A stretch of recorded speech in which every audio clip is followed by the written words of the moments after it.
Former AEW World Trios champion Malakai Black is expected to be a free agent soon. He's unlikely to work for AEW again, and we got details on WWE's perception of him given his exit from All Elite Wrestling. John Moxley retains the AEW World Championship against Powerhouse Hobbs at AEW Dynamite Maximum Carnage last night. Samoa Joe makes his return to AEW as well as Taz. Megan Bane makes her return to AEW in the Women's Casino Gauntlet match. That was later won by Toni Storm, who will challenge for the AEW Women's World Championship at AEW Grand Slam Australia. MVP makes his AEW in-ring debut last night. Did MJF cross the line when invoking the name of Owen Hart in a promo segment with Jeff Jarrett? Kenny Omega has his AEW in-ring return match, but is attacked by the Don Callis family. Could WWE be planning some changes to the Hall of Fame ceremony this year during WrestleMania weekend? Adam Copeland, now known as Cope's next match in AEW, has been revealed. Tiffany Stratton could be set for a big match against Charlotte Flair at WrestleMania, and the Continental Championship match for AEW Collision Maximum Carnage has been confirmed.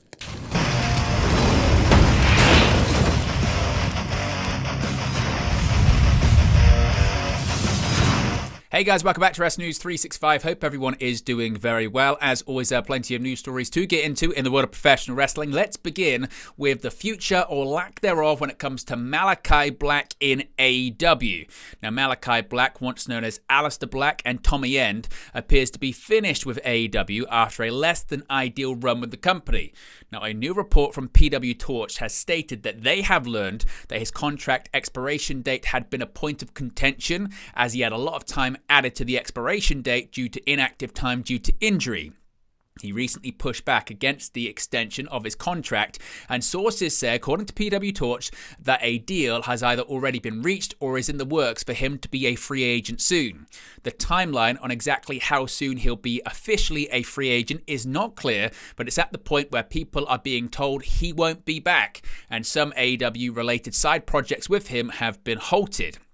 Of course, on Dynamite last week, Will Ospreay defeated Buddy Matthews and then encouraged him to quit being a follower and take control of his own destiny. On Collision last Saturday, Adam Copeland had a similar message for Brody King and Julia Hart, telling them to grab the reins and run. It would appear that the House of Black members are being prepared for life after Malakai.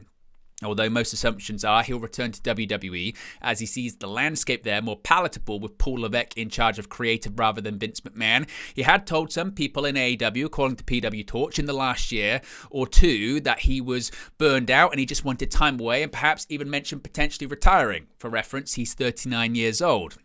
Now, whether that is still the case is not clear or not, and it's feasible he was telling people in AEW so he could more easily talk them into a potential release from the company.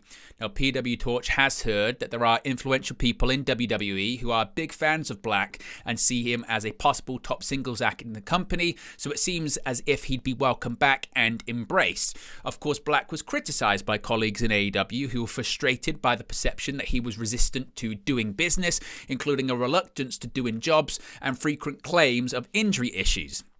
According to PW Torch, he and Tony Khan never developed a rapport either.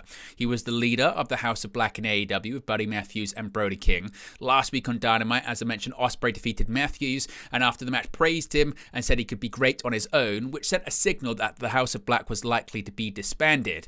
Now, Black's popularity with AEW fans, despite being cast as a heel, was one of the dominoes that fell in terms of Cody Rhodes' popularity with the AEW fan base. Fans cheered Black and booed Cody during their interactions, which was part of Cody falling out of favour, according to some within the AEW fans. Now, in terms of a reaction inside AEW to his exit, well, it looks like some could be suggesting that they're happy that he's on his way out. Speaking on Wrestling Observer Radio, Dave Meltzer gave some insight into Black's apparent departure, and it seems there are many in AEW who are pleased he's gone and indicates that the rumours about Black's unwillingness to lose seem to be true. Quote, "He's gone. He's not going to be on TV again, most likely. It's funny, as talented as he is, everyone I've asked about it, they all kind of have the same story, and it's kind of like good. So whatever that's worth, I think whatever it is, there are people that had that feeling. He did work hard in his matches. I'm not saying he didn't, but he wanted to go back to WWE, and I think it was very clear he wanted to go back. Once you get that thing where you want to go back, it doesn't work out to put you on TV or anything like that, especially if you're not comfortable losing. It makes it a lot worse. So, of course, we get any more details on Malakai Black's future, possibly in WWE or lack thereof in AEW, we'll, of course, let you know in a future video. Now, going to Dynamite Maximum Carnage last night, Jon Moxley defeated Powerhouse Hobbs to retain the AEW World Championship in the main event of Dynamite Maximum Carnage. Moxley was making the third defense of his reign against Hobbs, who earned the opportunity for the title with a victory in the Casino Gauntlet match earlier this month in a rematch of their ill-fated IWGP World Heavyweight Championship bout in April last year. Of course, Hobbs sustained a legitimate injury during the bout, sidelining him until his return in November. Before the starting bell, the Death Riders gathered around the ring as Moxley struck his opponent from behind to get things going. The action spilled outside shortly thereafter, the pair brawling through the crowd until Hobbs gained the advantage on the floor, biting Moxley's ear repeatedly and drawing blood. Hobbs maintained that advantage as the action was taken back inside the ring, only for Moxley to slide back into control with an armbar. Escaping the move, Hobbs found his feet outside the ring on the entrance ramp, but Wheeler Yuta emerged to land a Psycho knee to Hobbs while the referee was distracted. Moxley sought to take advantage, but Hobbs fought away from him, only to fall down to the ropes where Marina Shafir stood. Shafir struck Hobbs with a briefcase, but he kicked out of Moxley's attempted pinfall before doing once more after a paradigm shift. Ultimately, the referee called for a stoppage after Moxley choked him out. After the bout, the Death Riders entered the ring to help Moxley beat Hobbs down, stomping on a surgically repaired knee and snapping a steel chair over it. Cope and FTR emerged to clear the ring as Moxley retreated, with the damage to Hobbs already being done. Now, Samoa Joe is back in AEW. Hook found himself at something of a disadvantage on Wednesday's AEW Dynamite after winning a match against Christian Cage via disqualification. Hook was attacked by Kip Sabian and Nick Wayne, leading to a numbers advantage for the Patriarchy. Then the familiar tones of Samoa Joe's theme music hit, and the former AEW World Champion made his return to the company and cleared out the Patriarchy and assist Hook. Now, Joe has not wrestled since July, where he lost a Stampede Street fight to Chris Jericho on Dynamite. The former Ring of Honor World Television Champion was filming the second season of the popular Peacock streaming program Twisted Metal, where Joe plays the character Sweet Tooth, voiced by Will Arnett of Arrested Development and BoJack Horseman. Now, wasn't the only return as part of this whole segment. We've seen that Taz is back on AEW programming as well. Of course, back in October of last year, AEW announcer Taz was taken off AEW television due to a mystery attack at the hands of an AEW wrestler, which was ultimately revealed to be the work of Christian Cage and the Patriarchy. The reason for Taz's attack was due to him undergoing knee replacement surgery, which led to his son Hook beginning a feud with Christian and the Patriarchy. Hook and Christian faced off last night on Maximum Carnage. As mentioned, it ended via disqualification, and Taz was on the call for the show. Speaking of returns, there were rumours prior to Dynamite that this could happen, and Megan Bane made a triumphant return to AEW after honing her craft in Japan and on the United States independent scene during the first ever Women's Casino Gauntlet match on Dynamite on Wednesday. Bane was the third entrant to enter the match after Chris Statlander and Jamie Hayter, and went to battle with Statlander to kick off her time in the bout, which was ultimately won by Toni Storm, which we'll get to in just a second. Now, Bane previously worked with AEW, but was primarily on AEW Dark and Dark Elevation.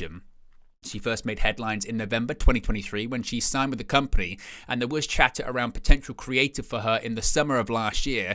It turned out she was no longer under contract with AEW and was working in Stardom. Her last match for AEW was in June of last year when she appeared in a post-AEW Rampage Dark match alongside Emi Sakura, Willow Nightingale, and Maki Oto. Now, speaking of that Women's Casino Gauntlet match, it was eventually won by Toni Storm, who is still undergoing this, amnesia after losing the AEW Women's World Championship. Before Wednesday, a Women's Casino Gauntlet match was just an abstract idea. AEW Dynamite Maximum Carnage sought to change that, and Cincinnati watched as Toni Storm fought through 6 other women to make history as the first ever winner of a Women's Casino Gauntlet match. Her prize, a title match against her former protege Mariah May at Grand Slam Australia. Chris Statlander, who won a triple threat match for the coveted entry spot on the January 8th episode of Dynamite, opened the match by locking up with former AEW Women's Champion Jamie Hayter. They were quickly joined by the returning Megan Bane, who was seen, as I mentioned, in AEW programming in 2021. Bane went blow for blow with Statlander before being taken out by a standing vertical suplex reversal by Hayter. Hayter had her hands full shortly after as current rival and former AEW TBS champion Julia Hart made her appearance. Hayter went to fight Hart on the outside before Willow Nightingale made her entrance into the match in the 5th spot, much to the chagrin of May on commentary. May's woes continued as the all-too-familiar sound of Storm making her appearance in the 6th spot. As the bodies began to pile up in Cincinnati, Hart and Hayter locked up before they were interrupted by Harley Cameron, who recently took a loss to May in a non-title match on the January 11th episode of AEW Collision. Cameron's interference caused her to be at the receiving end of Hart's mist, as Cameron attempted to scrape off the corrosive substance off her eyes. Storm materialized to win the match via a roll-up. May is now destined to meet her old mentor in Storm at AEW's Australia-based Grand Slam event on February 15th. Thus far, Storm has given no indication of a return to her timeless persona, last seen in the ring the night May took her title at AEW All In Wembley last year.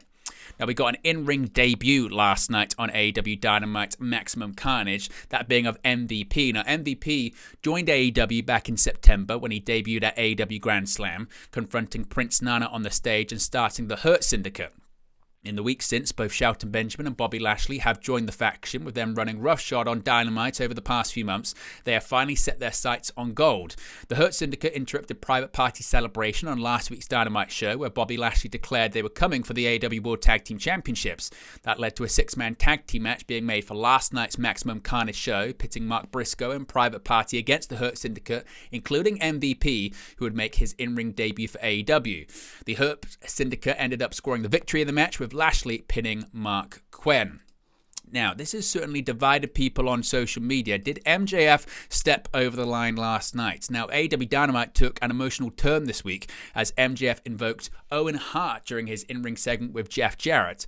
During a tense promo, MJF suggested that Jarrett was leveraging his friendship with the late Owen Hart to maintain relevance on screen. Quote, "What really makes me mad is that just because you were best friends with Owen Hart, you think you're owed a grand finale," end quote. Now, Jarrett had remained calm against MJF's earlier bars, but this comment rattled the WWE Hall of Famer. However, this time Jarrett snapped, landing a decisive right hand on MJF. Security and Jarrett's crew rushed to separate the two, with MJF narrowly escaping the ring and nearly coming face to face with Karen Jarrett. Jarrett had some choice words of his own for MJF in their promo, including labeling the former AEW World Champion a leech and stating that "I was MJF before you were MJF." Jarrett recently shared that he is on his final contract as an in-ring talent and plans to capture the AEW World Championship before he retires from competition. Now, Owen Hart's tragic passing at WWF Over the Edge in 1999 remains one of wrestling's darkest moments, over 25 years after his passing. Nevertheless, the legacy of The Rocket carries on, with AEW hosting its annual Owen Hart Foundation tournament. Now, Kenny Omega, he made his return to the ring last night for AEW, and it didn't go too great for him after he won the match. Now, it's been a rough 2024 for Kenny Omega. Of course, he missed the entire year due to diverticulitis. The illness led to a surgery that saw Omega have 2 feet of his intestine taken out of him and a lengthy rehab process, meaning that he couldn't wrestle. The Kenny Omega return match took place at the New Japan Wrestle Dynasty event in the Tokyo Dome, where he defeated Gabe Kidd in an incredible match. For his AEW return match, Omega faced Brian Cage of the Don Callis family on the Maximum Carnage edition of Dynamite in Cincinnati. Cage worked over Omega throughout the match, and Omega was selling his stomach injury, but he was able to come back. Omega defeated Cage with a one-winged angel slam that he's used to defeat many opponents in his career. Now, after Omega defeated Brian Cage, Lance Archer attacked Omega, and he was joined by Kyle Fletcher attacking Omega too. The trio of Cage, Archer, and Fletcher are part of the Don Callis family stable. Will Ospreay made the save to clear the ring of Fletcher. Omega hit a knee on Archer, and Ospreay hit a hidden blade running elbow. Ospreay kicked Fletcher off the apron and did a slingshot dive over the top onto Fletcher. The AEW International Champion Konosuke Takeshita went into the ring with Omega, where they exchanged punches. Fletcher hit a Snapdragon suplex on Omega, and Takeshita clotheslined him. Fletcher did a thumb in the eyes of Ospreay, and Takeshita decked Ospreay with a forearm. Takeshita and Fletcher hit their Raging Fire and Brainbuster moves on Omega and Ospreay. The Don Callis family celebrated their attack. Omega and Ospreay were on the mat selling after the segment, so possibly we could be getting a tag team match in the future. Now, is WWE planning a big change to a staple of WrestleMania weekend? Well, certainly it could be a possibility when it comes to the Hall of Fame ceremony. Now, one of the most anticipated WWE WrestleMania week traditions is the Hall of Fame ceremony, when several legendary names are honored ahead of the show of shows. Per WrestleVotes on Backstage Pass Q&A, WWE has had discussions about how they can change the presentation for the event. Noting that WWE was not thrilled about the diminishing crowd at the 2024 ceremony, WrestleVote stated, quote, "The only thing I can say is they were not happy with how everything happened last year in Philadelphia in terms of the size of the crowd that was left even half an hour through. Once Paul Heyman was done speaking last year, the majority of the crowd left, and WWE was not thrilled with that. I talked to a source that said they couldn't really blame them because the headliner went first. It's the start of a very long weekend for a lot of people, so if you can get out of there at 10:30, you're going to take that chance. However, WWE was not thrilled with that, so I don't think they want to do that again. So I know they're trying to come up with different ways to present everything. I just don't know what that is yet."